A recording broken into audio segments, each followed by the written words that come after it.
응원한다. 자, 여러분들 문화체에 저번 주에 수업했던 게 서경별곡과 도산 12곡이었습니다. 맞죠? 거기에 대해서 과제형고 답을 볼 테니까 우선 그거부터 해결합시다. 아니다. 한수만 했죠. 미안합니다. 이건 저번 주였죠. 쌤이 테스트 보고. 테스트 아니고 저번 주 보고. 자,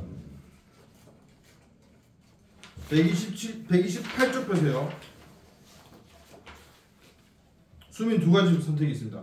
그냥 답을 체크하든가 안 가면 나중에 풀어보려면 밑에 답을 줬든가. 근데 뭐 내가 볼 때는 그냥 체크하는 필요 없고 오늘 또 숙제 나갈 거니까 그건 선택하면 321번은 2번입니다. 322번은 3번, 323번 5번, 324번은 2번. 넘겨.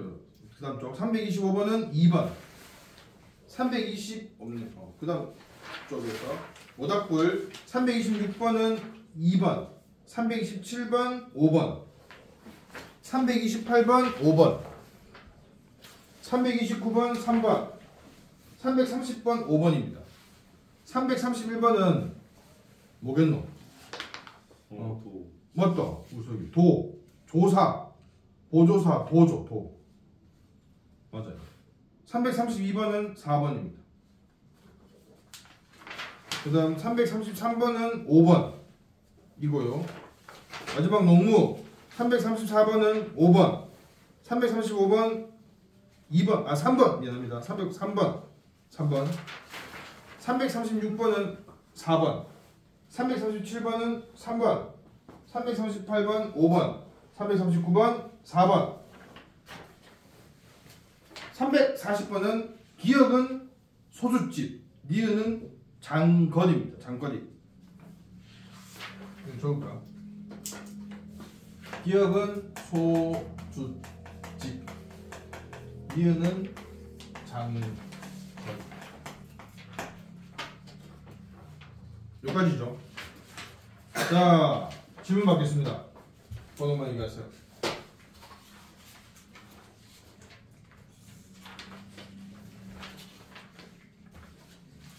어려웠거나 아니면 왜 이게 답인지 이해가 안 된다 했으면 문제 번호를 얘기해 주십시오.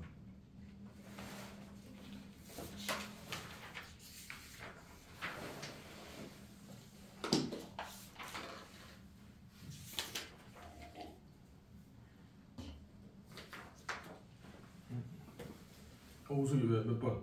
네, 아니죠. 딱히. 딱히? 그럼 내가 역주문한데 상관없나? 네. 이거 딴 거 보고 있노? 네. 그 틀린 문제가 너무 많아. 아니요.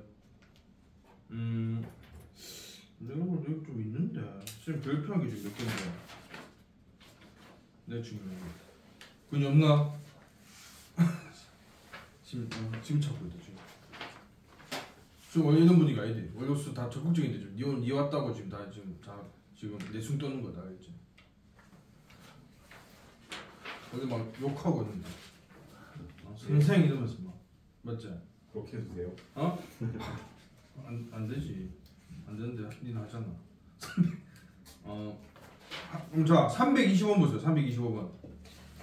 325번에 다와 상황에 대한 인식과 대응이 가지고 유사한 게 2번이라 했잖아. 맞지? 답이 2번이라 했죠? 네. 왜 답이 2번 지금 다 안다는 얘기지? 무슨 봤는데? 네. 왜 틀렸지? 네. 왜 지금 안 하냐? 자, 우선은 우선이 참 저번 주 수업이 없었지만 영상 봤죠? 영상 보면 다 되나 이게? 다 습득이 됩니까? 다 수용 됩니까? 네, 괜찮아. 뭐 녹음 상태 이런 거 괜찮나? 네. 그래? 괜찮아. 이거 왜 찍냐면 유튜브들 100만 유튜브. 채널 이름이 뭐였죠? 어? 채널 이름이 뭐였죠? 미남 강사 오준석. 오준석이 국어세상 어때요? 어? 오준석이 국어세상. 국어세상 아니야. 우리 국어사랑. 은 아니고 자꾸 여기서 믿겠다. 우리 학원 이름 치면 이게 유튜브 채널 있거든요. 이걸 다 찍습니다. 찍는 거는 이제 뭐 다시 볼 수도 있고. 우리 학원이 뭐였노? 더해막은 치면 나오거든요. 맞지? 네. 나오면 거기서 찾아서 보면 오늘 만약 네가 수업했는데 다시 한번 듣고 싶으면 보면 된다. 그냥 공개돼 있습니다. 솔직히 좀 무서워. 완전 공개니까 완전 그냥 공개잖아. 아무나 볼 수 있는 거잖아. 아무나 안 보잖아요. 오늘 꽤 보던데 막 조회수 막 어떤 거는 막 100 넘는 것도 있던데. 우석이가 좀 많이 와요. 왜? 나도 좋아하는 거야. 쌤 영상 말고 다른 강사분 영상 보던데. 저 여자쌤 거 보는 거 아니야? 맞아. 그거 좀 많이 보거든요. 대사 듣기 싫다. 근데 내 조회수는 없다 말이죠, 맞죠? 나는 거의. 여자쌤 많이 웃어. 근데 그것도 공부하려고 보는 거지, 맞죠? 근데 중일 수업인데 이거지. 아니요, 본 적 없어요. 안 물어봤는데? 자, 알겠습니다. 자, 하여간 여러분들 보세요. 다가 이게 우소가 네. 다 작품은 이게 어떤 상황이 어떤데 혹시 아나? 상황이요? 다는 심어서 하는 가사죠. 네. 이 상황이 이 작품의 화자는 지금 어떤 상황입니까? 혹시 기억나는 거 있나? 인생 무상. 인생이 무상하다. 네. 인생 무상이 뭔데? 네. 알고 얘기하는 게 궁금하다. 인생 무상은 뭔데요? 그 이제 인생이 어. 그 뭐냐 의미가 없다. 어. 예. 의미가 없다기보다는 그러니까 영원하지 않다 이거죠. 인생의 모든 것은 영원하지 않다. 모든 것은 변한다. 네. 태어났으면 죽을 수밖에 없고 내가 지금 돈이 많아도 없을 수도 있고 모든 것은 다 덧없다 이겁니다. 알죠? 그런 얘기도 하죠. 합니다. 맞습니다. 근데 우선 이거죠. 이 작품의 전체적인 내용은 뭡니까? 남들은 막 지위가 높게 태어나고 맞죠? 양반에서 태어나는데 나는 그렇지 않다는 얘기입니다. 맞죠? 나는 뭡니까? 나는 그냥 농사진다 이거죠. 그래서 왜 똑같이 태어났는데 이러냐 이건데 거기에 대해서 뭔가 어떤 문제의식이 있거나 저항하는 게 아니고 거기 요 다 작품의 맨 마지막은 아니고 그게 뭡니까? 밑에서 셋째 보세요. 그니까 읽어볼까? 밑에서 셋째. 그 아저씨 지금 다 작품에 대해서 얘기하는 거죠. 어디 보십니까? 수업 시간에 그니야 하루이 집중 안 되나 오늘 잘? 아니 아니야 괜찮나? 하루이 사람들 글자가 다 다른. 이게 어떤 태도인데요? 지금 이렇게 누구는 양반 태어나고 이렇게 건의야 뭐 이렇게 지위와 재산이 많고 그럼 나는 이렇게 농사만 짓고 있는데 이거에 대해서 어떤 태도입니까? 이게 어떤 거거든요? 다 운명이라는 거죠, 맞죠? 다 운명이다라고 지금 얘기하면서 운명이라는 건 뭐겠노, 수민아? 안 물어볼게 미안. 운명이라는 것은 어쩔 수 없다 이거죠, 맞지? 나라고 해서 선생님이라고 해서 이렇게 귀짝기 태어나고 시켰습니까? 근데 귀짝기 태어났잖아. 근데 내가 뭐 지금 여기서 어떻게 하겠노? 이렇게 살아야지, 맞지? 이 운명론적인 태도입니다. 그러면 지금 문제 가보세요. 325번에 2번이 여러분과 2번은 사실 여러분들이 여러분들 뭐 무시하는 게 아니고 여러분 고등학생이 이런 작품 만났을 때 이걸 그냥 정확하게 해석하는 건 힘듭니다, 사실, 맞지? 안 그래요? 네. 그럼 이게 지금 이 갈래는 뭐겠노? 갈래는 알고 있어야겠지. 우서가 이 갈래는 뭔데? 네. 2번 작품의 갈래, 역사적 갈래가 뭡니까? 요 고전 시간은 상우 패스. 예. 오늘 다 집중을 못하네. 고려가요. 땡. 한시. 땡. 이게 뭐야? 이게 왜 한시인데 아저씨? 한자가 없는데. 시조입니다. 시조. 네. 시조잖아. 삼보 아니까 삼보. 한자타 산다 하고 그랄샤 그러다 하니 이제의 높은 줄을 이런구도 알간디고 어주버 사람이야 왜냐 해운 탓이로다. 처음 보잖아. 맞죠? 아마도 여기 맞죠? 지금 이게 행구분을 이렇게 맞죠? 이 편의 뭐고 선언이기 때문에 지금 그렇죠. 맞죠? 이게 지금 맞죠? 원래 딱 삼행돼 있으면 좀 더 시조라고 맞죠? 우리가 생각할 수 있었겠지만 그래서 시조입니다. 윤선도 얼마 알잖아. 네. 조선시대 사람입니다. 조선시대 사람. 윤선도 오우가 네. 알지? 자 이제 내용 봅시다. 여러분들 우선 내용을 자 만약 실제 생각합시다. 환자타 산다 하고 그랄샤 그러다 하니 내용 됩니까? 이해됩니까? 환자타 산다 하고 그랄샤 그러다 하니 자 아무나 뭐 그냥 추측해 보세요. 맞죠? 어렵죠, 맞죠? 이건 맞지? 환자 뭐고? 환자가 그 병원에 누워 있는 환자겠나? 아니요. 그 맞죠? 왜냐면 이게 고전 시간이니까 맞죠? 그 환자를 그렇게 얘기하지 않겠지. 그럼 환자가 아픈 사람. 방금 그게 아니라고 했잖아, 아저씨. 아니, 돌아온 사람. 어? 돌아온. 아 돌아온 환자. 이 정도는 그래도 맞죠? 하지만 아닙니다. 역사 시간 때 다 돌아왔나 보네. 환자가 나온대 여기서. 역사에 나. 공. 뭐요? 공. 공? 공이 뭔데? 그 무슨 한 하는 거잖아요. 그런. 공? 아니. 슬슬 뭐? 아 생각하다 말았어요. 그러니까 이렇게 동그란 거 환 얘기한 거 환. 네. 종로환 같은 그런 거. 네. 저는 그게 뭐 동그란 거다. 좋습니다. 여러분 황곡 이거 한곡 이런 거 알다 봤나? 황곡 제도 여기 보였는데요. 그래 뭐 했잖아. 네. 이게 뭐 곡식을. 곡식. 곡식을 이거 까먹었는데. 빌려주는 거예요? 맞아요. 누가 빌려주는 거? 누가 누구에게? 왕이 백성. 왕이 집중하지 않겠죠. 나라가 맞아 백성한테. 그러니까 백성이 수확하고 나서 그 수확한 걸 다 먹고 이제 맞죠. 봄쯤 되면 다 맞죠. 쪼달리잖아. 그때 국가에서 대출하는 겁니다. 곡식을 알겠죠. 그걸 환자라고 합니다. 환자를 다 산다고 그랄샤 그러다 하니. 그러니까 하자는 환자를 타 먹는 형편이라는 겁니다. 알겠죠. 이제의 높은 줄을 이렁구렁 알간디고 여기서는 더 힘들죠. 이제 한자 나오는데 이제. 근데 이제 사실 여러분들 좀 이렇게 고전 시간 좀 봤으면 이게 처음 보는 말 알 겁니다. 이제. 딴 시절에도 나옵니다. 이게. 웃음이 끄덕끄덕. 이제. 이제 그거 아니에요? 이제. 그다음 내가 먼저 모르는데. 이제는 배기와 숙제입니다. 네. 배기와 숙제. 성산문 시절 여기 나오잖아. 숙제요? 숙제했나? 네. 그러니까. 배기 숙제는 여러분들 이제는 이거 좀 알고 계세요. 내가 좀 생각해. 이제는 이거는 백기라는 사람이 이고 쟤는 숙제라는 사람이 쟤입니다. 이 배기 숙제는 뭐냐면 왕조가 바뀌었는데 원래 자기가 모시던 왕조가 이제 아니죠, 맞죠? 그래서 뭡니까? 이 두 사람은 이제는 난 이 왕조 내가 원래 섬기던 왕조가 아니기 때문에 나는 이제 정치에 관여하지 않겠다 해서 이 두 사람은 산에 숨어 들어갔습니다. 그래서 평생을 그 산에서 살다가 죽었습니다. 알죠? 그러니까 뭡니까? 그럼 이 사람들은 뭘 지킨 겁니까? 원래 자기가 모시던 왕에 대한 뭘 지킨 거고?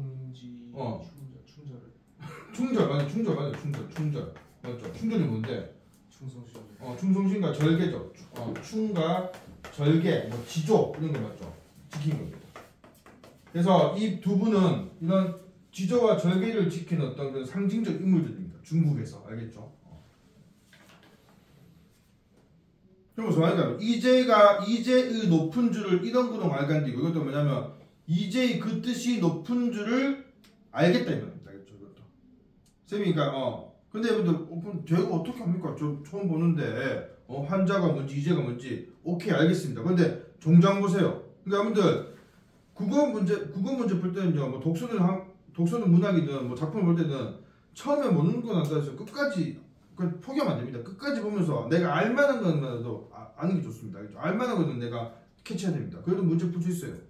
여기 그런 경우입니다. 보세요. 어즈버 사람이야 왜냐 해운의 탓이로도 됐죠. 여기서 뭔가 여러분들 캐치할 거 없습니까? 마지막 종장에서 어즈버 사람이야 왜냐 해운의 탓이로다. 해운의 탓이로다 뭐가 뭡니까? 운의 탓이죠. 지금 우리가 찾는 게 뭔데? 그냥 다해서 아까 쌤 다 아까 네가 얘기했잖아. 뭐가 켰노?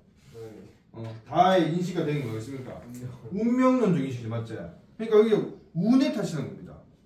그러니까 여기서 운이 있다. 그러니까 이런 거죠. 물론 이렇게 하는 것도 뭐 답을 다 알고 하는 거 아닙니까? 하지만 그러니까 실제로 그러니까 최대한 뭐다 문제를 푼다. 조금이라도 만약 찍어도 관련 있는 걸 찍어야겠죠. 그러면 이 운을 봤으면 운의 탓이다. 이거 혹시 그거 아니면 하면서 2번을 해야겠죠. 그 얘기입니다. 이건 없어 그냥 실전으로서 얘기하는 거 알겠죠. 물론 이렇게 뭐든 다 그러니까 뭐냐면 쌤이 여기서 얘기한 거는 이 작품을 몰라도 이런 어떤 구체적인 시를 보고도 문제를 풀 수 있다는 겁니다. 모든 걸 다 알고 푸는 게 아니다. 국어는 수학은 그렇잖아. 수학은 모르면 못 푸는 거지. 근데 국어는 알 수도 있다. 물론 이렇게만 보면 안 되겠죠. 공부는 정석으로 하되 실제에서 뭡니까? 맞추면 장땡이니까. 그래서 이제 2번 그러면 선생님은 이렇게만 얘기하고 그다음에 선생님이 알겠죠. 2번 작품은 이런 얘기입니다. 환자를 타서 먹고 산다고. 그러니까 쉽게 말하면 경제적으로 빈곤하다는 얘기죠. 맞죠? 경제적으로 빈곤하다고 그것을 그르다 하니. 그르다가 뭡니까? 옳다 그르다 할 때 그르다 하니까 잘못됐다 이거죠. 맞죠? 그러니까 화자가 지금 강하게 사는데 타인이 나보고 그렇게 니 강하게 사냐 잘못된 삶이네 이렇게 얘기하는 겁니다. 경제적인 어떤 기준으로서. 종장은 무엇입니까? 아까 이제가 어떤 이런 충, 절개, 지조 같은 정신적 가치를 맞죠 높이 평가하는 거죠. 그러니까 이제의 위제가 높은 줄을 이런 거로 말한다. 그러니까 그런 경제적인 물질적인 가치가 아니고 정신적 가치가 더 높다는 것을 이제야 알겠구나 이런 얘기입니다. 그럼 결국 초장 중장은 뭐냐니까 뭡니까? 경제적인 물질적인 가치보다는 정신적 가치가 중요하다는 얘기입니다. 알겠죠? 그래서 종장은 뭡니까? 어즈번은 뭡니까? 이게 어즈번 많이 봤죠? 이거 뭐고? 감탄사죠. 감탄사 맞죠? 사람이 야 외냐? 외다는 아까 그르다의 같은 말입니다. 외다. 그러니까 사람이 잘못된 게 아니고 뭐다? 운의 탓이란 겁니다. 그러니까 이렇게 뭐 한 절 다 먹고 사는 것도 다 이게 운의 탓이란 맞죠? 그러니까 그러면 앞에 해는 무슨 해짝이에요? 이제 마지막입니다. 해의 운의 탓이다. 해가 무슨 해짝이에요? 무슨 뭐? 해로운. 해로운 아니에요? 해로운 운이다. 오. 또 뭐? 뭐? 은혜가 없다. 그때 해 이거 은혜할 때 해 이거 알잖아. 해음할 때 해음가요? 안 돼. 해음할 때 붙은 해할 때 해는 이거 알았어. 이거잖아. 신기하다. 눈이 잘 안 보였어요. 알겠습니다. 상호도 한마디. 이 해가 무슨 해자가? 해운달 때 해. 그 해가 무슨 바다 해자다. 바다의 운이다. 아니요. 이상하지 맞죠? 태양이요 태양. 해, 선 선. 맞아요. 근데 그 태양은 아닙니다. 태양 말고 또 해가 신. 조물주. 새해할 때 그래서. 맞죠? 이게 수업 분위기 봤지? 어떤 너? 뭔가 혼란스럽지만 그래도 뭔가 가고 있죠. 수업 뭐가 생각하노? 방금 상우가 얘기한 것에 가장 근접한 겁니다. 상우가 얘기한 거. 그럼 이 해가 이 해라는 말이 그래 이것도 되지만 이거이기 때문에 또 해는 뭡니까? 네? 형성인가? 이거지만 또 이게 또 그러니까 이게 해가 이거 아닙니까 이거? 이거 쓰면 안 되겠다. 이거 쓰면 좀 헷갈리겠다. 한 해 1년 그러니까 한 해의 운수랍니다. 한 해의 운수 알겠죠? 해의 운. 그 해가 그러니까 흉년이 들어서 맞죠? 그 해의 운이 나빠서 이렇게 환절 탐험된 말입니다. 알겠죠? 알겠죠? 그러니까 이 작품은 다시 얘기하면 윤선도가 쓰신 이 작품은요. 사람은 살면서 정신적 가치가 중요하지 물질적 가치는 뭡니까? 운에 달렸다는 겁니다. 맞죠? 맞는 말이죠, 맞죠, 분들? 돈 있고 없고는 운도 있잖아. 물론 뭐 열심히 노력해서 돈 버는 것도 물론 있지만, 아니 분명히 운이 작용하는 것도 있죠. 근데 이런 내가 어떤 정신적 가치, 내가 이런 거 옳게 사는 이건 운이 아니죠. 맞잖아. 운 때문에 뭐 착한 삶을 사는 사람 없잖아. 있을까? 자, 그래서 2번입니다. 자, 또 332번. 332번. 이 시에서 쓰인 언어가 갖는 성격을 결정한 것은 4번. 이거 다 맞췄나? 332번. 가리네. 그러니까 이거는 여러분들 이겁니다. 이거는 뭐 이 작품 자체를 묻는 게 아니고 시니까 맞지? 시의 언어가 어떻게 해서 가지고 있는 겁니다. 여기 나머지 보세요. 1번 지시적이다. 객관적이다, 논리적이다 이런 말들이 뭐냐면 여러분들 이건 사실 중학교 1학년 때 기억납니까? 너무 옛날이지 맞지? 4년 전이지. 시어의 특성. 시어가 그러면 여러분 시어가 아니면 또 뭐가 있노? 시어가 대비되는 게. 이때 이런 말 써. 135 이런 말 쓰나? 이런 말 안 들어봤나?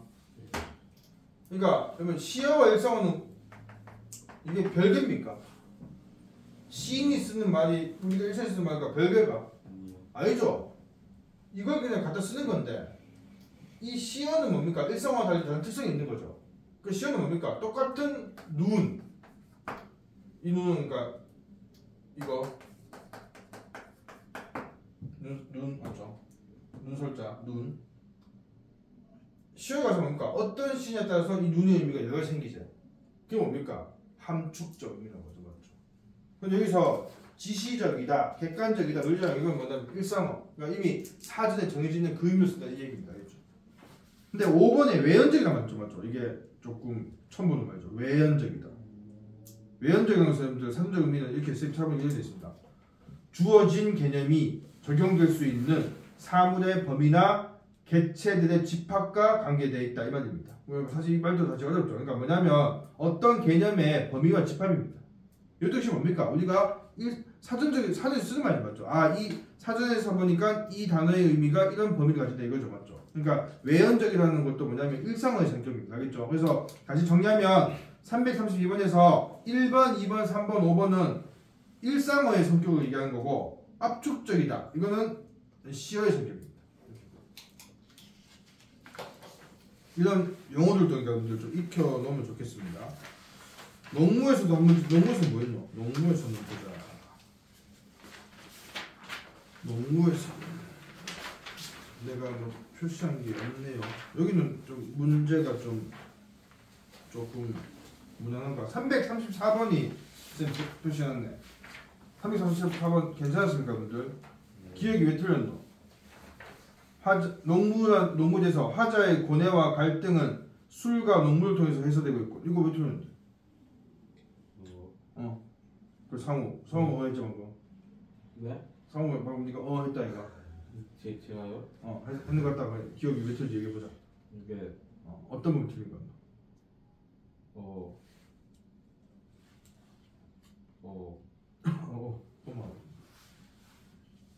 술이요. 술 먹잖아. 네. 소주집에 들어가서 술 마신다. 오행 보세요. 학교 앞 소주집에 가서 술 마신다 있잖아. 네. 술 마신다 밑에 여기 안 돼 있나? 울분과 고달픔을 있는 행위 안 돼 있나? 네, 돼 있지. 맞죠. 니 풀겠지. 술은 맞죠. 그러니까 여러분들 이렇게 항상 이겁니다. 선택지가 이렇게 있으면 뭐 어떤지 이렇게 딱 X 할 수 있어야 됩니다. 이건 뭐 어떻게 하느냐? 해소. 네. 해소하고 하지만 해소된 건 아니죠. 맞지? 그러니까 기억은 해소하지 않아. 디귿은 뭐 틀렸노? 화자는 고통스러운 현실을 유발한 자신의 무기력한 삶을 성찰하고 있고 여기서 뭐가 X됩니까? 구석이 얘기해 볼 수 있겠나? 네. 디귿에서 뭐가 틀린 거 같노? 화자는 고통스러운 현실을 여기까지 맞나요? 성찰이죠. 맞습니다. 성찰은 뭡니까? 자신의 삶을 뒤돌아보고 맞지? 반성하는 거죠. 근데 여기는 그냥 현실에 대해서 울분과 한을 표출하고 있지 성찰적인 자세가 있는 것은 아닙니다. 이런 식으로. 오케이. 좋습니다. 자, 오늘 그러면 가진 여기까지 보고요. 그다음 오늘 배울 작품들이 있습니다. 오늘 배울 작품이 좀 여러분들 좀 분량이 많아요. 그래서 오늘 이거 다 할 수 있을지 모르겠다. 다 해야겠죠. 오늘 작품들이 다 저번 주에는 다 시였죠. 운문이었는데 이번 다 오늘 산문입니다. 미리 얘기할게요. 만세전, 겨울나들이라는 이 두 편은 다 모두 다 현대 소설이고 거기다 플러스 봉산탈출도 할 겁니다. 봉산탈출 학교에서 아니다 혹시 뭐 배웠나? 요 세 개를 할 겁니다. 그래서 조금 빡셀 겁니다. 한 작품 하고 좀 쉽죠. 자, 근희 씨. 네. 여기 건이 있으니까 이 자는 게 잘 보이는 거. 여기 있을 때보다 여기는 사각지대인 거니까. 그냥 장모님 빨리 잠을 깨든가. 어떻게 깰래? 저 커피 좀 마실래? 제가 주는 거만 안 가져와. 뭐라고? 제가 주는 거만 안 가져와. 저는 저거 안 가졌다고. 내 거 빌려줄까? 예? 내 거 빌려줄까? 저는 거 있어야 돼. 그냥 다 먹었나? 아니 교복에 두고 왔어. 교복이 두고 왔다고? 편의점에 파나? 내가 사줄까? 그래서 봅시다. 자, 장을 끼고 아니면 들어가서 나가서 물도 한 잔 마시고 오든가. 할게요. 자, 139쪽 보세요. 염삼석 작가의 만세전입니다. 이 작품 유명한 작품이죠. 사실 제목을 들어봤을 사람도 있고 아마 배운 사람도 있겠죠. 뭐 딴 데를 통해서. 만세전 제목부터 얘기하면 만세전 여러분 제목 보세요. 이거 어떻게 읽어야 됩니까? 이런 건 이 뜻을 어떻게 해석해야 됩니까? 많은 많은 만 1만만 아니에요 1만만. 맞아요. 세는 세금 그 세자 아니다. 그 세자는 딴 세자인 거야. 세그 씻을 때 세 아니에요? 사실 근데 이거 만하고 세는 굳이 뭐 한자 하나를 보는 것보다 만세라고 만세 이거 맞지? 만세면 그부터 생각 안 나나? 꼭 만과 세를 떼서 봐야겠습니까? 그거 좀 꺼내가지고. 그거 좀 꺼내가지고 처음부터 그걸 제어하고 생각했었는데. 뭐 그럴 수 있죠. 만세 전이 그러니까 무슨 전하면 우리가 이제 고전수를 많이 보기 때문에 전을 이제 우리가 그 맞죠? 뭐 춘향전, 심춘향전 전을 보고 계신데 그 전자가 아니죠. 왜냐하면 이거 전자는 제일 쉬운 한자. 이거는 한자 보세요. 뭡니까? 앞전이죠, 맞죠? 그럼 만세전은 뭐겠습니까? 만세하기 전입니다. 이 만세가 뭘까? 우리 역사적에서 만세하면 뭐 생각나? 광복할 때 만세했지만 그 만세하면 딱 생각나는 사건이 뭐고? 그걸 따지면 2005년도에 만세가 다 만세했지. 3.1운동이죠. 3.1운동 만세 전입니다. 그래서 여러분들 이 만세전이라는 요 제목은 이 만세는 3.1운동 그러니까 요 만세전의 뜻은요 뭐가 할 수 있다. 이 작품의 시간적 배경을 알 수 있다. 1918년 겨울. 그러니까 알던 3.1운동 직전입니다.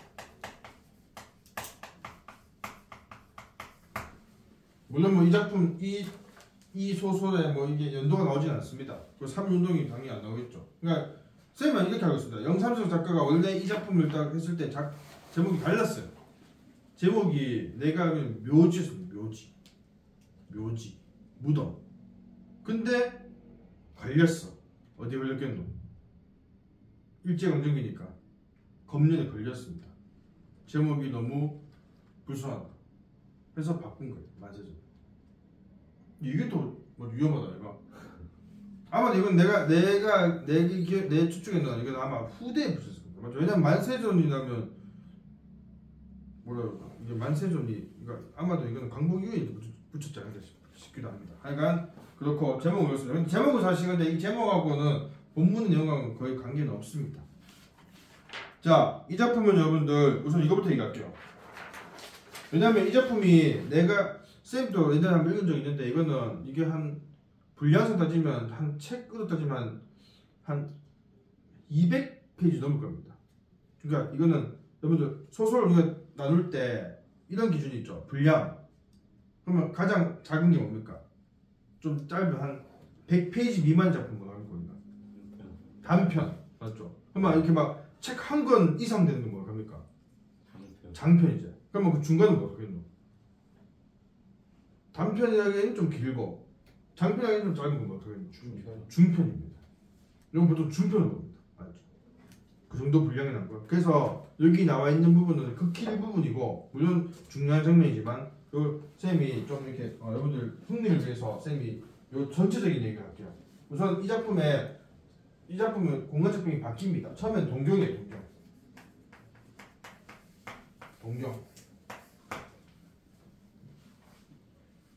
동경이고 이 작품의 주인공은 나입니다. 나. 1인칭 주인공 시점의 작품이고 이 나는 동경에서 뭐 하겠노?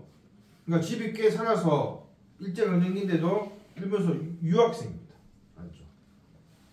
그런데 이 사람은 이 식민지 조선의 현실에 어떻다는 무관심한 남녀.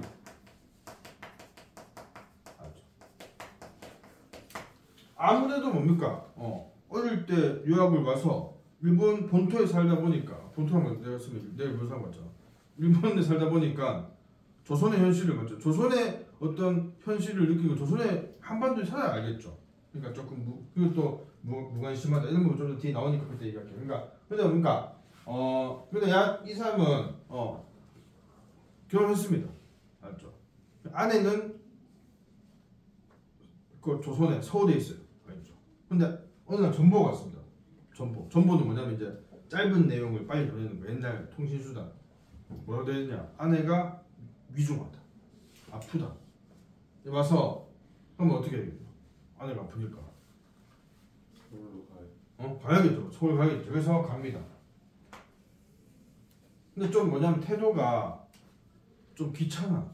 아내에 대한 애정이 그렇게 없어요. 사실 여기도 동기도 여자친구도 있습니다. 맞죠? 그래서 어디 가야 됩니까? 일본에서 그 당시는 비행기가 없잖아. 그럼 어떻게 가야겠노? 못 타고 가야겠노? 전철. 네? 아 일본이 초딩이야 지금. 전철 어떻게 타고 일본에서 못 타고 가겠노? 배예요. 배죠, 배 맞죠? 그럼 배 타고 어디에 와야겠노? 서울 바로 갈 수 없잖아. 인천. 인천으로 가면 너무 멀잖아. 그럼 어디? 원산. 원산. 원산? 원산 어디인데? 북한의 원산? 그쪽 그 얘기 같지? 부산. 부산이다. 부산으로 오는 배 위에서 일본인들이 하는 대화 같은 걸 들으면서, 그러니까 아직 부산에 닿지는 않지만 배 안에서 어떤 그런 여러 가지를 주워 듣고 조선의 현실을 조금씩 깨닫는 겁니다. 아, 내가 유학 간 사이에 조선이 이렇게 많이 변했구나. 그래서 특히 어떤 거 여기 요 중간에서 어떤 수탈과 억압을 받는 조선인의 현실을 인식한다. 이 나가 주인공이 수탈과 억압을 받는 조선인. 난 일본에서 유학하는 동안 조선에서는 우리 나라 사람들이 일본 사람들한테 많이 당하고 있구나 이걸 느낀 겁니다. 저는 어디 가겠습니까? 부산에서 서울 가겠죠. 못 타고 가겠네요 또. 전철은 아저씨 전철은 지하철이기 때문에 어디 멀리 못 갑니다. 전철. 대구 가보세요. 대구 가면 1, 2, 3소 있지? 네. 그게 전철이고. 노비. 열차 타고 가야지. 기차. 네가 기차 얘기한 거지 맞지? 상우야. 아니요. 진짜 전철이고. 지하철. 네. 고집세네. 알았다. 네 생각을 인정하마. 네 나중에 꼭 맞죠. 서울 갈 때 전철 타고 가라. 갈 수 있습니다. 대구에서 못 가는데. 중간에 없잖아. 중간에 어떻게 가고 있는데 중간에 없는 건. 땅 파서 가면 돼요. 끝까지. 자, 여기서는 그러니까 기차에서는 조선인들의 어떤 이런 대화를 많이 듣습니다. 들으면서 이제 또 어떤 걸 느끼냐면요. 근데 이렇게 지금 식민지배 당하는데도 아직도 조선 사람들은, 왜냐면 여러분들 우리가 일본한테 식민지배 당한 게 물론 이렇게 주장하는 거는 맞죠. 이렇게 일반적으로 주장은 되지만 근데 일본이 먼저 서양의 어떤 서양의 문물을 수용해서 맞죠. 좀 그렇게 해서 우리를 막 조금 억압한 것도 있죠. 이게 그러니까 이것 때문에 뭐 식민지배 당한 게 맞다는 거 아니고 선생님 그런 입장에 얘기하는 거 그런 게 있기 때문에 그러니까 나는 뭐냐면 또 나는 일본에서 유학하고 있기 때문에 일본의 어떤 그런 좀 뭡니까 그런 사정을 알 거 아닙니까. 근데 아직도 우리나라 무슨 아직도 막 전근대적인 사고가 있구나. 아직도 뭐 조상님 묘자리가 어떤 이런 얘기가 있구나. 그래서 그런 게 답답해합니다. 이러니까 뭐고 식민지배 당한 건 나쁜 건데 근데 아직도 이렇게 의식이 안 깨겠구나. 또 이런 것들 지금 지식이니까 맞지. 유학하는 지식이니까 좀 우월감도 있겠지. 맞지. 그래서 그런 생각을 하는 것이 기차에서 그러니까 이것도 정리할게요. 전근대적 인식에 젖은 조선인에 대한 분노가 있습니다. 그래서 여러분들 아까 했지만 여기서 여기 기차 안에서 한번 얘기한 게 조선을 무덤이라고 해요. 무덤 알죠? 조선 무덤입니다. 그래서 묘지란 제목이 여기서 나온 겁니다. 무덤입니다. 왜? 사람들이 다 의식이 안 끼어 있으니까. 네, 서울 도착했어요. 서울에서도 역시 뭡니까? 집안 이제 저희 집에 갈 때 집안 어른도 역시 똑같은 일을 하고 있는 겁니다. 자꾸 뭐고 이렇게 막 봉건적인 사고 맞지? 또 아까 했지만 과학이 되는 거 이상을 무시하고 자꾸 뭐 알겠지만 무덤터가 어떤 이런 얘기를 하고 있는 겁니다. 또 뭔가 이렇게 어떤 근대적인 그런 어떤 제도에 대해서도 이런 거 왜 하냐 이렇게 얘기합니다. 그래서 역시 뭡니까? 서울에서도 뭐 세상의 변화와 필기를 해주세요. 그러면 혹시나 뭐니까 동떨어진 조선의 현실에 절망합니다.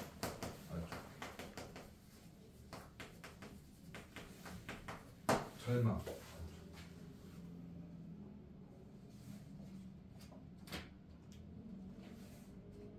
그래서 부산에서 서울 가서 서울 도착할 때까지는 이런 어떤 정서가 주 정서입니다. 알겠죠? 이거 서울에 왜 왔노? 뭔데? 아내가 아파왔죠. 아내는 왜 이렇게 죽었어요. 죽었습니다. 그냥 그냥 추측이었지. 그래서 뭡니까? 그럼 이제 어떻게 하겠노? 아니 죽었으니까. 별로 아까 좀 아내가 예전 그렇기 때문에 그냥 뭐 조금 그러고 그냥 다시 마지막 장면이 이겁니다. 다시 서울역 플랫폼에 갑니다. 동경 관람 맞죠? 그래서 답답하면서 벗어납니다. 그러니까 답답하면서 어떤 벗어나고자 하는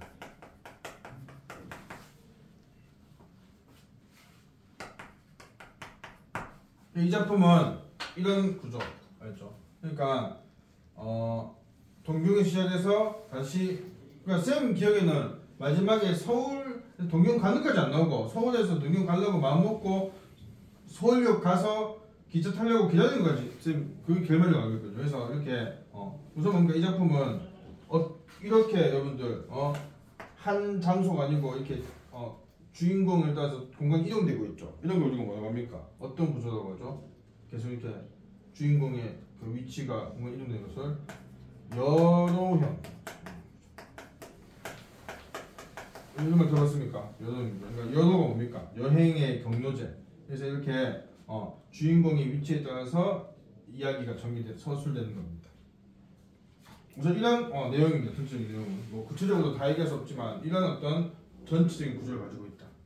그래서 여러분들 그 139쪽 보시면요. 여기 나온 장면이 뭐냐면요. 이게 말씀에서 많이 나온 장면입니다. 교과서에도 실려있고 이게 동경에서 부산 가는 배 위에서 이 배가 여러분들 꽤 커요. 당연히 크겠죠. 이거 맞죠? 국가가 가는 배니까 그러니까 뭡니까? 막 타이타닉 같이 그런 정도의 규모는 아니겠지만 하여간 뭡니까? 안에 다 있습니다. 맞죠? 그러니까 하루 만에 못 가고 며칠 가야 되니까. 그래서 뭐도 있다. 목욕탕도 있어요. 목욕탕. 그래서 이 주인공이 목욕을 하러 이제 들어가서 욕조에 이렇게 이제 들어갔는데 거기 욕조에서 나머지 상대가 일본인인데 저렇게 얘기하는 걸 이제 듣는 겁니다. 알겠죠? 그런 장면입니다. 보세요, 여러분들. 그래서 이제 좀 본문 보겠습니다. 당신 처음 이슈? 하며 말 참여를 하기 시작한다. 남을 멸시하고 위압하는 듯한 어투며 뾰족한 조동아리가 물어보지 않아도 빈노디 장이의 거간이거나 그따의 종류라고 나는 생각하였다.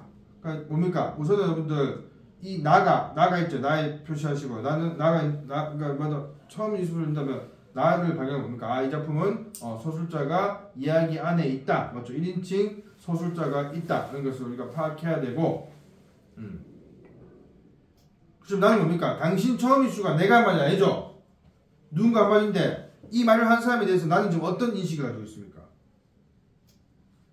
그 말 한 사람에 대한 표현을 보세요. 남을 멸시하고 위협하는 듯한 어투, 뾰족한 조동아리, 빈노디장이의 거간 이런 빈노장이는 지금 삽자 같은 거죠, 맞죠? 그러니까 이런 걸 봤을 때 나는 뭡니까? 이 당신 처음 이슈한 이 인물에 대해서 부정적인 인식을 갖고 있다는 걸 알 수 있죠.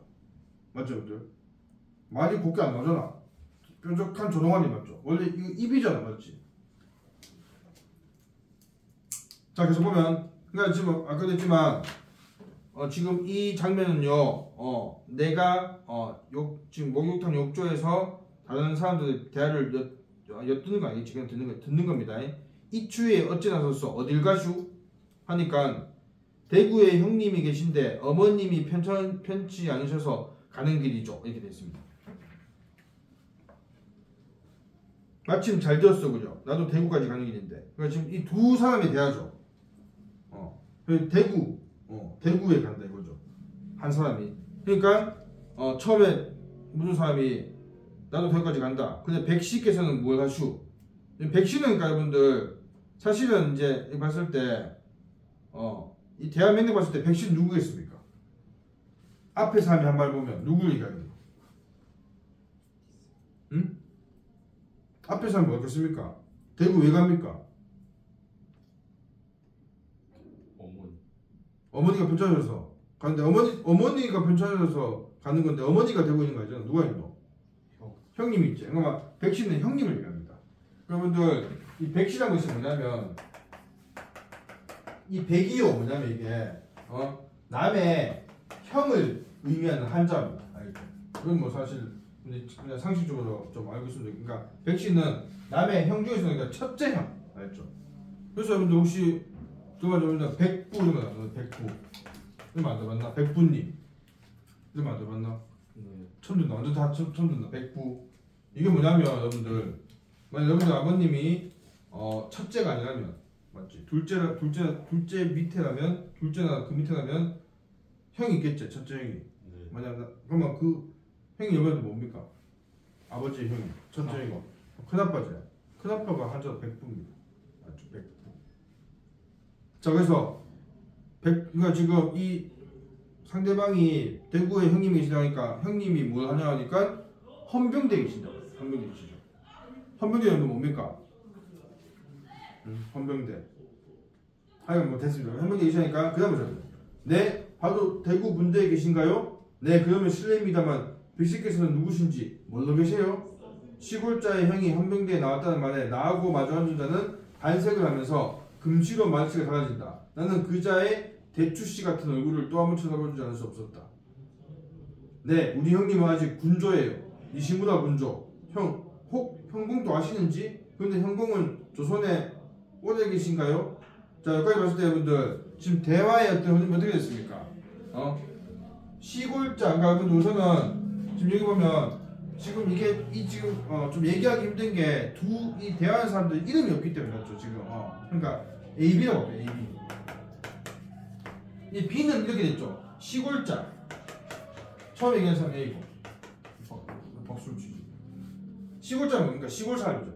뭔가 그러니까 이 내가 봤을 때 이 B가 조금 시골에서 온 것처럼 좀 촌티한데 그죠? 그래서 여기 있는데 이 B의 형이 뭡니까? B의 형이 그죠? 백씨가 옵니다.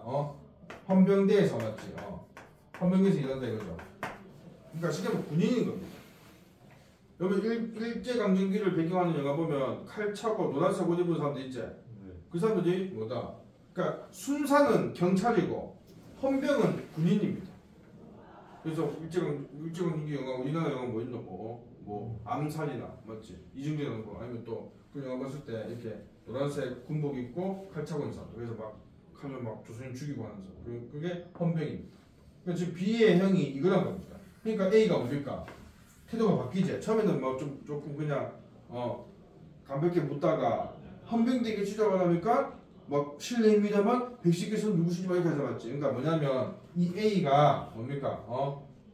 시골자의 형이 헌병대에 있다는 사실을 알고 뭡니까? 태도가 변화하는 것을 우리가 파악할 수 있죠. 아무래도 이 시대에는 헌병대에 있으면 그것이 뭔가 어느 정도 좀 빽이 있는 거죠. 요즘 말로 하면.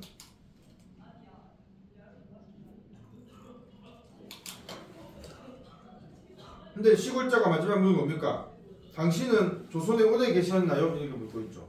하니까 난 10여 년 내로 그저 내 집까지 들어가니까요 하고 글자는 시골자를 한참 말똥말똥 쳐다보다가 대구 헌병대에 그 양반이 알고 말고요. 그 양반은 나를 모를 줄 모르지만 그러니까 이거는 뭡니까? 이 A가 한마디죠. 이건 뭡니까? 뭔 얘기죠 맞죠? 근데 그러니까 괜히 이렇게 아는 척하면서 뭔가 이용해 먹을 겁나 이렇게 그냥 맞죠? 아는 척하는 겁니다. 어째 그 말 눈치가 안다는 것보다는 모른다는 말 같다. 어쨌든 10년이라면 한미천 잡으셨겠구려? 라고 하고 있죠. 맞죠? 이어집니다. 이번에는 상인 비슷한 자가 입을 벌렸다. 자, 그러니까 한 명이 더 있죠. C. 맞죠? 이 사람 뭡니까? 이 사람은 상인이 비슷하다. 상인이라고 할테니까 상인은 뭔가 그러니까 이 사람은 뭔가 장사꾼 같다 이거죠. 맞죠? 상인 비슷한 자가 입을 벌렸다. 웬걸요? 이제 조선도 밝아져서 좀처럼 한미천 잡기는 어렵지만 그럼 조선 사람들 어때요? 요거 말씀요. 요거는 그러니까 지금 여기 숫자 있는 거는요 밑에 뜻이 있는데 요거는 쉽게 하면 뭡니까? 그겁니다. 거기 있지만 요거는 뭐 됐습니까? 일제 시대 일본인들이 조선 사람 얕잡을 건 말이죠. 알겠습니까? 우리가 맞죠? 우리도 지금 뭐 현재 막 이렇게 뭐 특정한 어떤 국가 사람들을 막 얕잡을 말 있지? 뭐 중국 사람들 보면 이렇게 뭐 하고 맞죠? 직접 얘기해서 하지마. 맞죠? 원하기는 일본 사람들한테 뭐 하면 있잖아. 그런 거랑 똑같은 겁니다. 그러니까 혹시 나쁜 말이죠, 맞죠? 요거 말씀은요, 이미 얕잡고 있죠. 젊은 놈들은 그래도 잡아들이지만은 촌에 들어가면 대만의 생번보다는 낫다면 나을까? 이제 가서 보시오 하하 하면서 이거 생번이 밑에 보면 있지만 원주민 같은 건 알겠죠?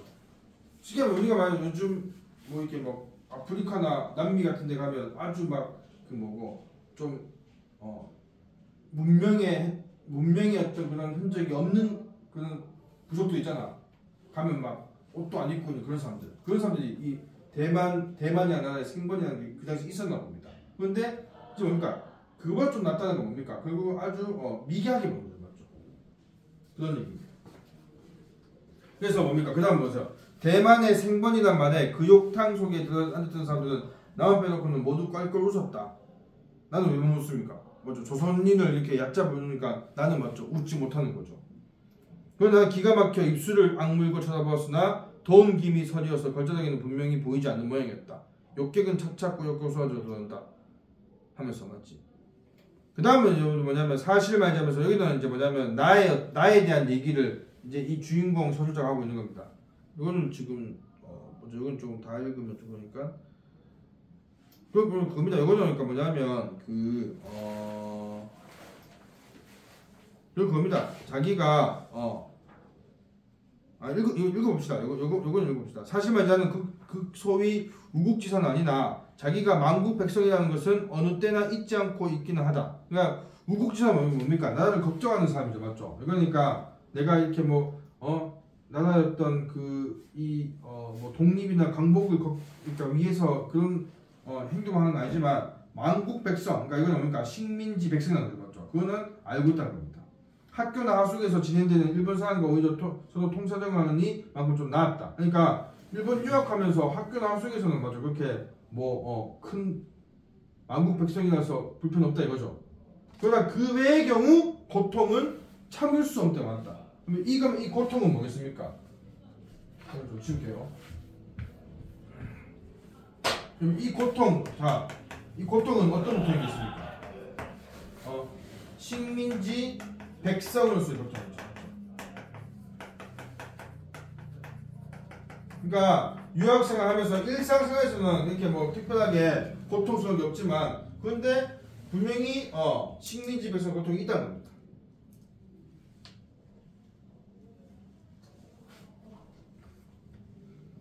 그러나 또 한편으로 생각하면 만국 백성이 된 지 벌써 그 10년 동안이나 10년 동안 이제는 무관심하도록 주의가 간대하게 내버려 두었었다. 자, 여러분 여기서 이 10년 동안이라는 표현에서 뭡니까? 이 이야기의 어떤 배경을 알 수가 있죠. 왜냐하면 우리가 일제강점기가 언제부터 시작했습니까? 1910년. 그렇죠. 정확해요. 그러니까 이건 뭡니까? 10년이 됐으니까 1920년. 그러니까 아까도 했지만 지금 이 작품의 배경이 30년 직전 18년이니까 맞죠? 대충 맞지? 그 얘기입니다. 10년 동안 이제는 무관심하도록 주의가 간단하게 내버려 두었었다. 도리어 소학교 시대에는 일본 교사와 충돌하며 퇴학을 하고 조선역사를 가르치는 사회학교 전학을 한다는 등 솔직한 어린 마음에 애국심이 비교적 열렬하였지만 그러니까 뭡니까? 소학교 시절 그러니까 초등학교죠. 맞죠? 초등학교 시절 때는 이렇게 애국심이 있었어. 일본 교사와 막 충돌도 하고. 근데 차차 지각이 나자마자 일본으로 건너간 뒤에는 간혹 심사 틀리는 일을 당하거나 1년에 한 번씩 귀국하는 길에 하간에서나 하간 여러분들 이게 거기랍니다. 시모노세키라는 일본의 그 여기 북쪽 그러니까 일본이 어디 생겼노? 뭐 이래 생겼나? 여기 뭐 이래 생겼으면 요 제일 끝에 여기 시모노세키 하간에서나 부산 경성에서 조사를 당하고 그러니까 뭡니까? 일본 그러니까 조선사는 뭡니까? 이 가면 일본 일제강점기 때 길 가다가 혹은 뭐 이렇게 있지만 뭐 이렇게 일본 조선을 왔다 갔다 할 때 조사받겠죠. 그러니까 일본인은 그냥 패스인데 조사하면 와봐 조사함이지 닦아 이렇게 되는 겁니다. 조사를 당하고 성의 가시게 할 때는 귀찮기도 하고 분하기도 하지만은 그때뿐이요. 그들이 적개심이나 반항심을 일으킬 기회가 적었었다. 적개심이나 반항심이라는 것은 압박과 학대의 정비라는 것이나 기실 그것은 민족적으로 활로를 얻는 유일한 수단이다. 여기서 그것은 뭐겠습니까? 문맥상 봤을 때 그 앞에 문장에 있는 적개심, 그렇지 잘했습니다. 적개심 반항심이겠죠. 적개심 반항심이 민족적으로 활로를 얻는 유일한 수단이다. 이게 무슨 말이겠습니까? 민족의 의식을 이렇게 고취시킬 수 있다 이거죠, 맞죠? 그냥 7년이나 가까이 일본에 있는 동안에 경찰관 이외에는 나에게 그다지 민족관념을 굳게 의식해 하지 않았을 뿐이다. 그러니까 이렇게 알겠지만 뭔가 식민지 백성으로서의 고통이 있을 때는 뭔가 민족 의식, 뭔가 적개심 반응이 생기면서 민족 의식이 생길 뻔했지만 그런 일이 많이는 없으니까.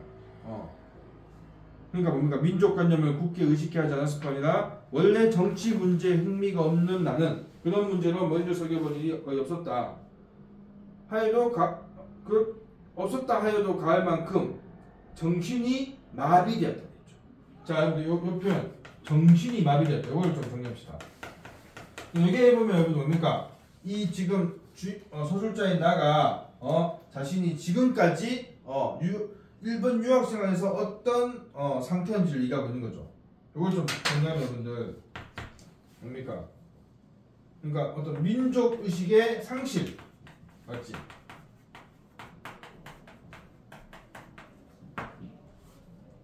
아니면 식민지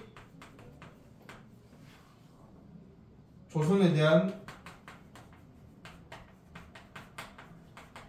고뇌를 하지 않았다는 거죠. 맞죠? 이렇게 얘기할 수 있습니다.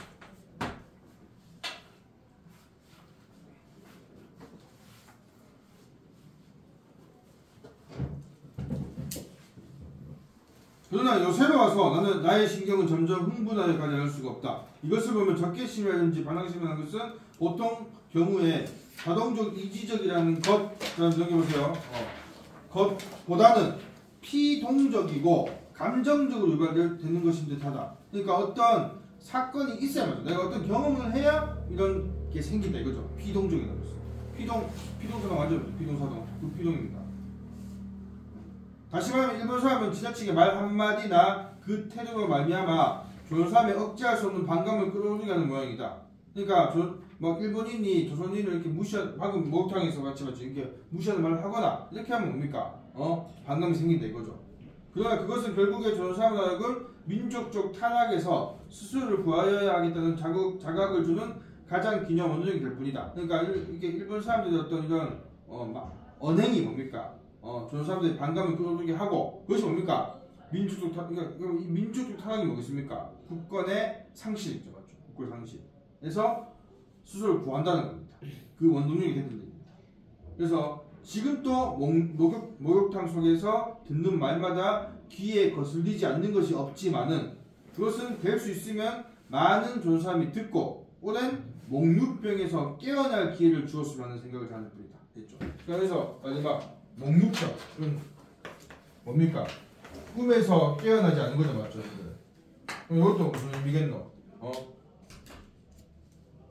국권 이것도 하면서 여러분들 국권 상실의 무대지, 맞지? 조선인의 조선인의 감각이죠. 감각.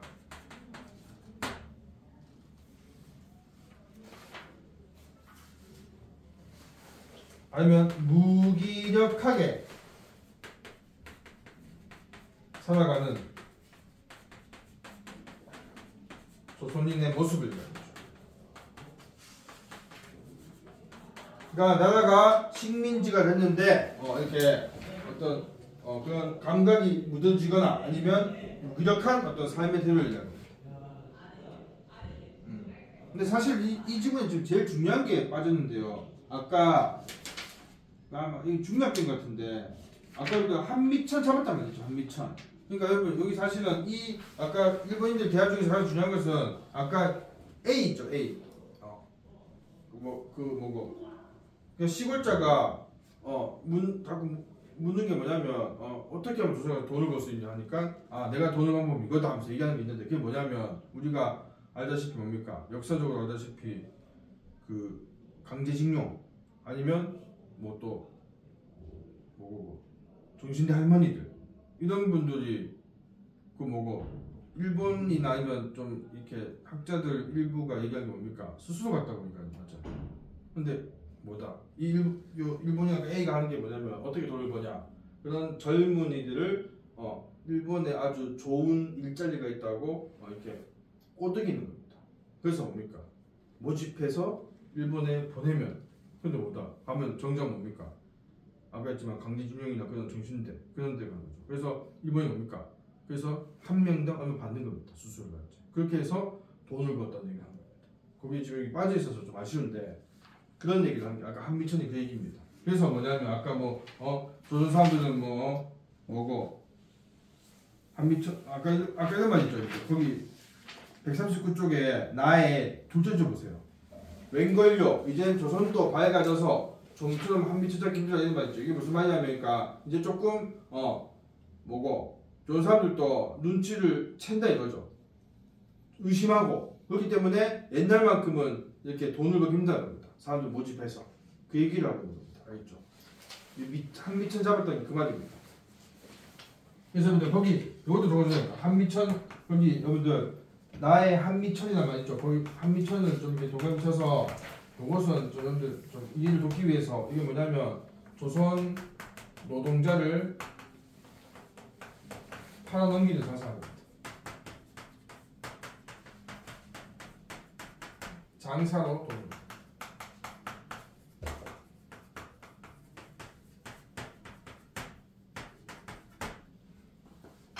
요걸 얘기하는 것이다.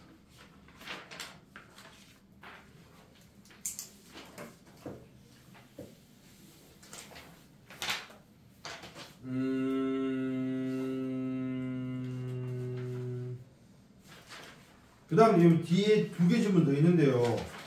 요거는 선생님이 잠깐 소개만 할게요. 오늘 가져갈 때 좀 도움이 되기 위해서는. 141쪽은 이제 이겁니다. 제일 첫 번째 줄 보세요. 22세쯤 되는 책상 조련님인 그때 나와서는 이러한 이야기를 듣고 놀라지 않을 수 없었다. 이러한 이야기가 뭐냐면요. 알겠지만 이렇게 조선 노동자들이 젊은 조선 사람들이 속아서 노동력을 착취당하는 그런 현실이라고 했다 했죠. 그래서 또 뭐다? 조선은 지금 가면 농민들이 뭐다? 일본인한테 땅 좀 뺏기고 또 뭐고 아니면 일본인 땅을 빌려서 농사 지으면 막 원래보다 훨씬 더 많이 뺏어간다. 해서 조선 농민들이 뭡니까? 거의 굶어 죽을 지경입니다. 그런 얘기를 듣고 놀란 겁니다. 알겠죠? 그러니까 이러한 이야기는 뭡니까? 조선 농민들 노동자들의 현실을 얘기한다. 그것도 거기 거기 있죠. 이러한 이야기 이것 좀 보여주세요. 이러한 이야기는 다시 얘기하면 조선의 노동자와 농민들의 비참한 현실이다.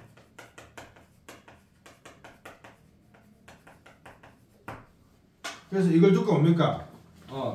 이 짧은 요 지문은요, 자기 자신이 이제까지 이런 현실 몰랐던 걸 좀 이렇게 성찰하는 겁니다. 알겠죠? 그래서 여러분들 그 마지막 문단만 보고 좀 쉽게요. 보세요.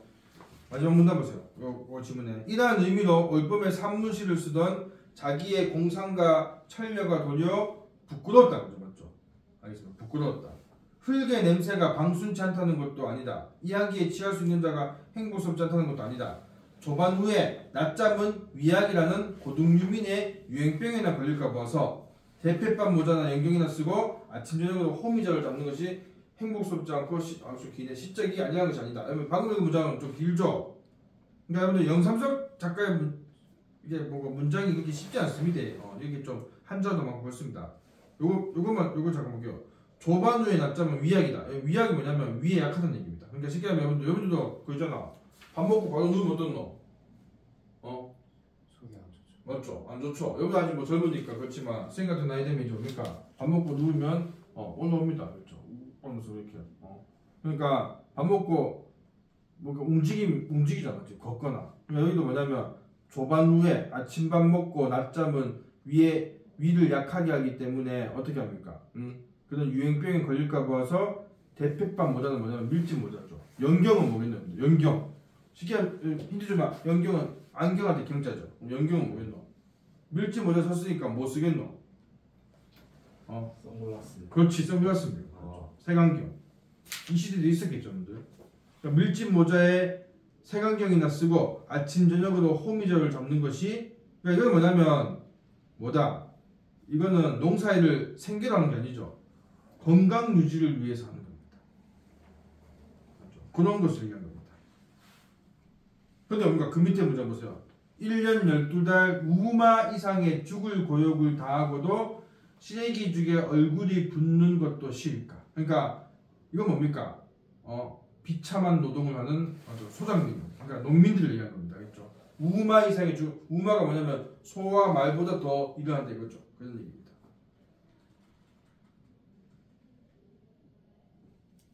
그래서 그 다음 밑에 보면요, 좀 띄엄띄엄 그들은 흙의 노예다. 자기 자신의 생명의 노예다.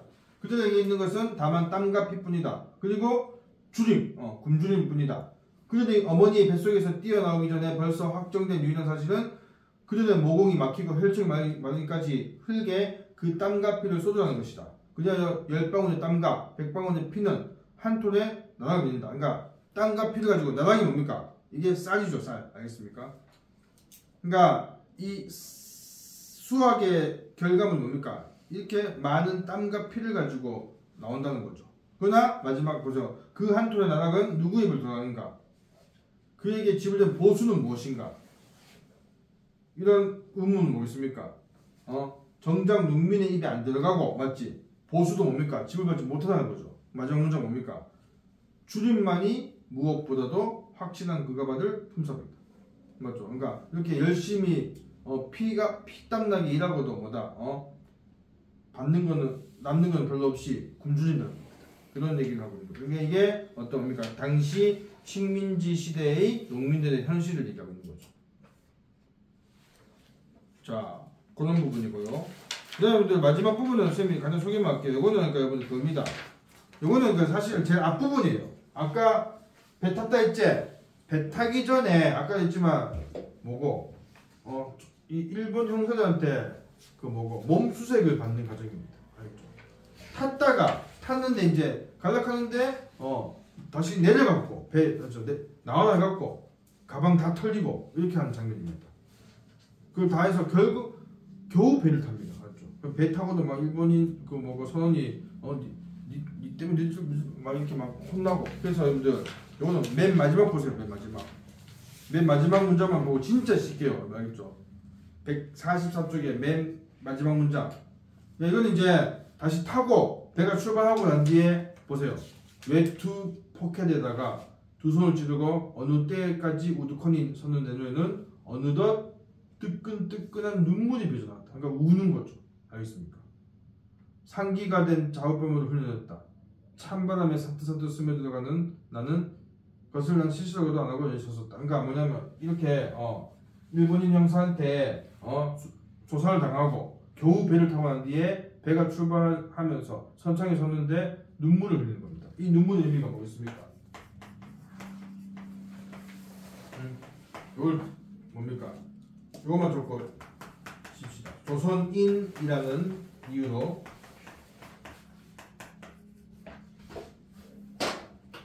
당한 멸시에 대한 멸치입니다. 멸시에 대한 수치, 심과 분노, 뭐 서글픔 이런 감정이 맞죠? 복합되어 있겠죠. 이 눈물은 이렇게 조선인 못합니다. 조선인이라는 이유로. 그래서 여기 이제 소설 앞 맞죠? 사실 초기 부분이죠, 맞죠? 사실 뒤에 보면 이제 부산 도착에서 또 조사방합니다. 알죠? 또 기차 못 덮였어요. 이게 또 한 번 더 있습니다. 이제 타고는 이제 또 뭐 조선인들 말 듣고 또 서울 도착하고 또 집안원들과 또 이게 갈등 있고 아내가 죽고 다시 돌아오고 이런 얘기. 이러면서 이제 뭐냐면 그 우선 우리 독자 입장에서 당시 어떤 일본의 현실을 맞죠. 그러니까 이거 어떻습니까? 진짜 일본 일제강점기 이럴 것 같지? 매우 사실주의적이죠, 먼저 작품이. 그래서 그런 부분이 우선은 문학적으로 가치가 있다. 오케이. 좀 쉬어야겠죠. 숨 쉽시다. 길게 했다.